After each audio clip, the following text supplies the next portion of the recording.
Welcome to this Airwalk Reply podcast, The Big Questions in Tech, with your host Alex Hammond and Delivery and Change Consulting leads Tom Hayes and Steve Isbell. Together they answer the big questions for modern tech functions.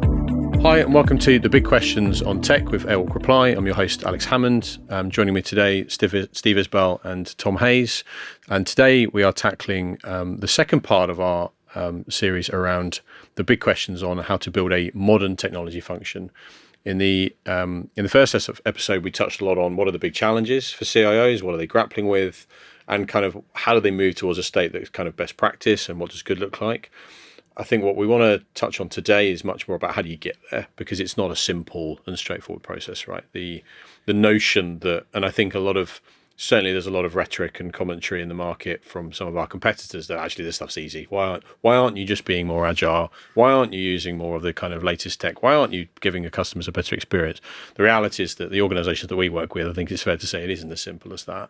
You've got significant legacy and regulation, compliance, security challenges, right? But all is not lost, I guess, is kind of the main message. So what are the key things that we kind of think about when it comes to transitioning on that journey towards a kind of best practice, best in class technology function? So I think one of the first things is accepting that it's going to take a long time, right? There's you kind of mentioned the legacy word, and technology has changed a huge amount in a very short space of time, and the way that customers and consumers are interacting with technology now and their expectations of that technology is changing so quickly that the ability to respond and stay ahead of that is really key. And I think that having the realistic expectation that the legacy won't go away overnight, but actually you can start to manage that legacy down and you can start to do things in a more modern and iterative way. You can start leveraging cloud technologies. You can start reducing your infrastructure footprint and having to and sort of target yourself on reducing that kind of commodity-based infrastructure footprint that you have, so you can start spending your budget on the cool stuff, where you can start developing and building those kind of cool new tools and technologies and building that stuff that customers really want versus having to spend it on maintaining your infrastructure. So I think the first thing is to kind of focus there and look at how can you reduce that and start to switch the percentage spend that you've got on things that you want to be spending on, not things that you have to remain current. I think understanding the business outcomes and the business vision and aligning to that. So the strategic technology vision aligns very closely with the business vision, and being able to work out a set of shared outcomes that as a business you're going to go after. So then you've got technology and the business teams working hopefully more aligned in terms of what they're aiming for, what their North Star is, and then that's probably one of the big things, and then get the technology team to fully understand that. So just to tackle that, I guess, for a second. So if you're starting on that journey, is a first simple step have representatives of the business in your team, even if it's just as champions of what they're trying to do and having regular updates, definitely. That sort of thing. Right? It doesn't have to be wholesale change to kind of move the needle quite a bit in terms of, okay, well, if this platform is supporting the sale of X product, well, let's get the owner of that product. Yes. In the room, helping us understand what they're trying to achieve. What's their roadmap for the year? What are their sales targets? What's their growth aspirations? What are the challenges and risks that they've got? Who are their competitors and what are they doing? That is gold dust, isn't it, to those teams that today doesn't happen, but would be a really simple thing to kind of move the needle. It gives the teams a context. Yeah. It gives them a full understanding of what they're delivering, why they're delivering it, what's the customers that are going to be using what they're delivering. Mm-hmm. I think being able to start small with that, even if that person from the business team could commit to spending some time each week with the team. Yes, they need to give the context, the background, the market information, if you like, to start with. But then that should be getting involved with the team and understanding what the team are delivering, understanding how they can help from a requirements perspective. Can they help prioritization? If the team come up against a particular challenging or tricky piece of delivery, can they help prioritize? What piece of delivery would really drive the value in terms of trying to do it all? So, if you're looking at starting, how do you start small? How do you put it into practice? Having business representation within delivery teams on a weekly basis is a great start. Yeah. You could look to then move. Does it make sense to then have that on a daily basis? So you're starting to drive decisions within the team, starting to adapt quickly within your delivery cycle, and make those fast decisions instead of handing off to we need a decision from X person and they're not around. Which I guess starts to transition to that product model, I suppose, doesn't it? So that person could effectively be the product manager, you could argue, in that context, and so that they are actually embedded in that team. They are part of that decision-making process, as you say, as opposed to having to hand off back to the business to get them to tell us what they want. Yeah. It's much more of a cross-functional approach, isn't it?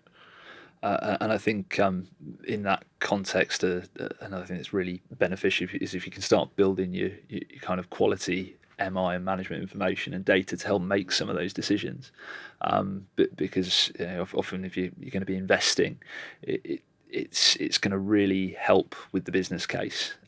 If you as you said, you've got that buy-in from the business, but if you're founding those investment decisions on quality feedback and quality data, it really helps you not only justify investment in the right things, but you can then track and manage your performance going forward. So I think being able to kind of build out, and if you don't have that kind of data capability and you don't have that easy access to the type of data that helps you make those decisions, then that's a first step, is working out how you need to build that, and how you build that central reporting, that central kind of data management function to help you make the right decisions ultimately. What about the transition to more iterative, agile ways of working? How do you go about managing that journey, I guess? Because what I think, again, what we've seen is at times a very top-down kind of blunt instrument approach, which I've rarely seen be very effective.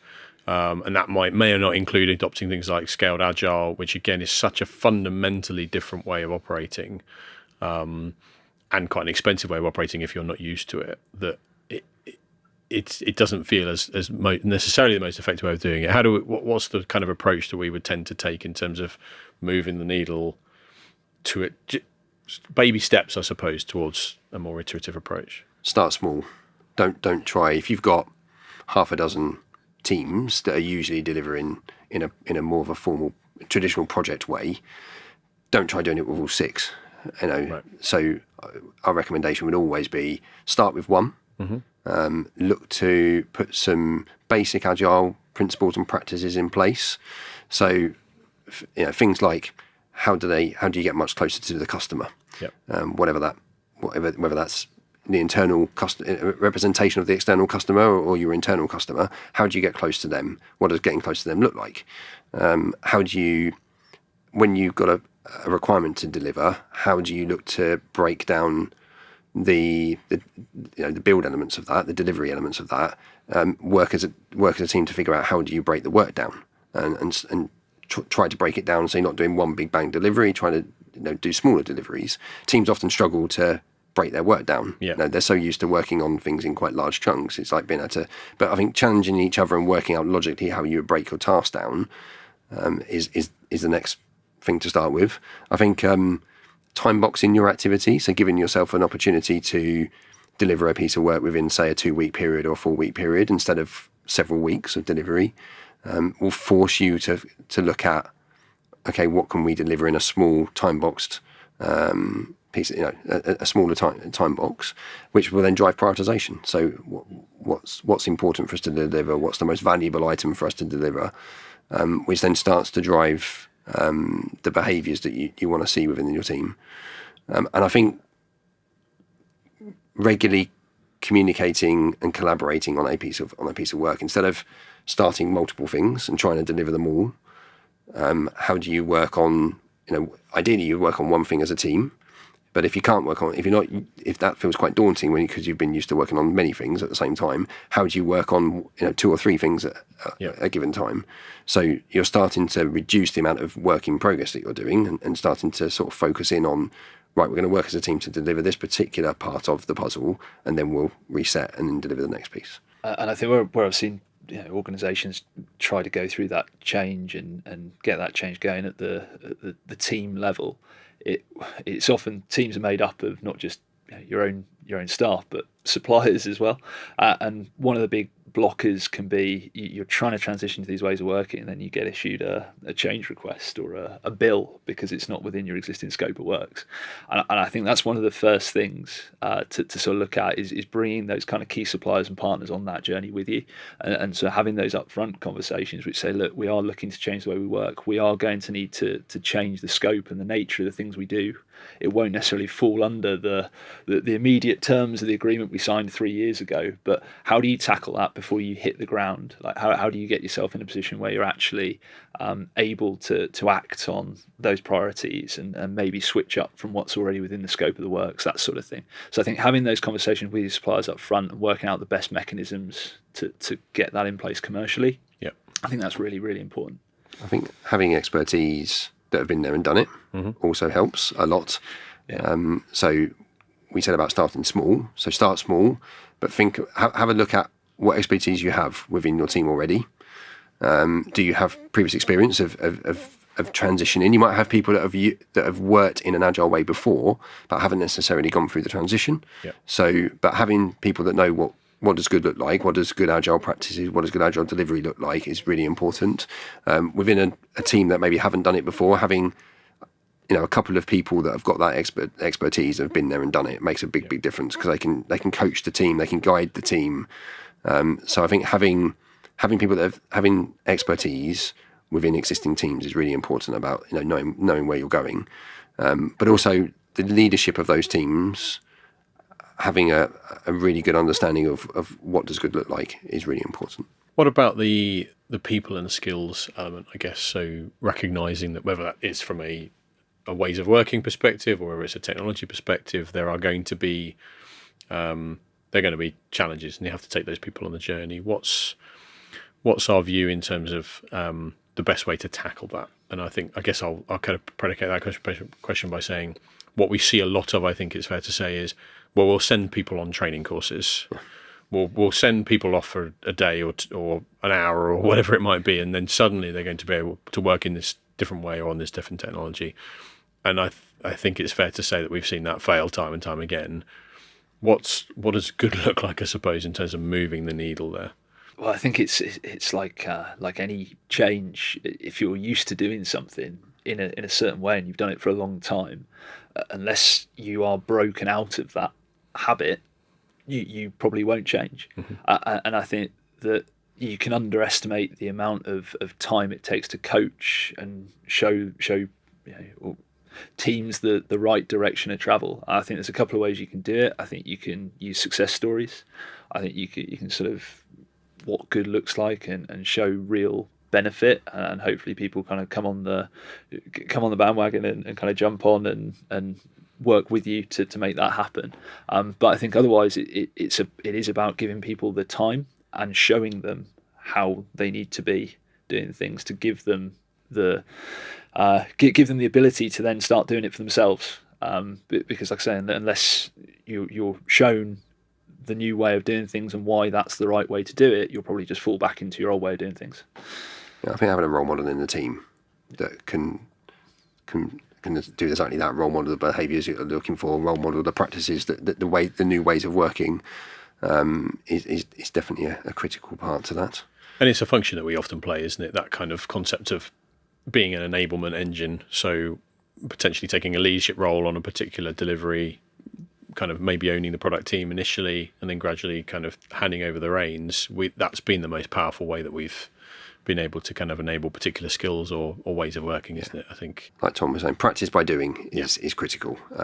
Sending people on some training courses doesn't really, just doesn't do it. You'd be better off to invest the time on bringing somebody in that's been there and done it and can be the role model in the team and the coach within the team of helping people work on it together, hands on, live and breathe the practices, and work out together what works for that particular team. Not all teams are the same, so they'll go through that that curve of kind of there's some change. How do we work better as a team? How do we collaborate better as a team? How do we communicate as a team? All of that is kind of dynamics of the team, not necessarily dynamics of agile, but just dynamics of a team. Sure. So having somebody that's used to coaching teams makes a big difference, and that's what I think is where we see the success is not going on a training course, but actually plugging somebody in that's been there and done it and can help a team evolve. So there's probably one major element as well that is underestimated is the power of that kind of strategic buy-in, isn't it? So executive sponsorship, for want of a better descriptor. If you're trying to do something fundamentally different, you have to have that top-down support, don't you? And it's something that we see lacking in certainly from a technology perspective. You need the business saying that this is the direction of travel and this is what we want to be doing. And where we're seeing it in some clients that are doing it quite successfully at the moment is because it's coming from the CEO, the CIO, the board are saying, in order for us to be competitive and successful, this is very important. This is why we're doing it. That's kind of fundamental, isn't it? If you're lacking that, the change just isn't going to happen, right? Yeah, I think trust is a key part of that. People within a team, knowing that they're being kind of trusted to try a new way and given time to learn that new way and to become good at it. So yeah, definitely feeling like you've got the trust of the senior members of the team and the senior kind of sponsors of the team is important. And then those people being willing to invest the time, I suppose, for teams to evolve and take on new ways of working. Yeah, and accept the risks, I guess, isn't it? Because if there's got to be a recognition that it's not going to be a road without bumps. Yeah. So you've got to be prepared to experiment. Yeah. And you might not get it right all the time. Yeah. So when you don't get it right, it's about how do you take the learnings from that to make sure you don't get it. You get it closer to right next time. Yeah. But it's knowing you've got the kind of the trust of the senior sponsors that are like, it's okay. You can. Yeah. We've experimented. We went down a road. It didn't quite work as we was expecting. We've been able to pivot to something else. Yeah. We've still taken learnings. It's not in any way wasted. But the advantage of being able to do that in a more of an agile way is you often spot where you're maybe going wrong, and you can pivot quicker than you would in more of a traditional way. Gents, thank you very much. Tom, Steve, appreciate your time. Thanks for joining us. See you next time for the Big Questions in Tech. Subscribe now to never miss an episode of the Big Questions in Tech.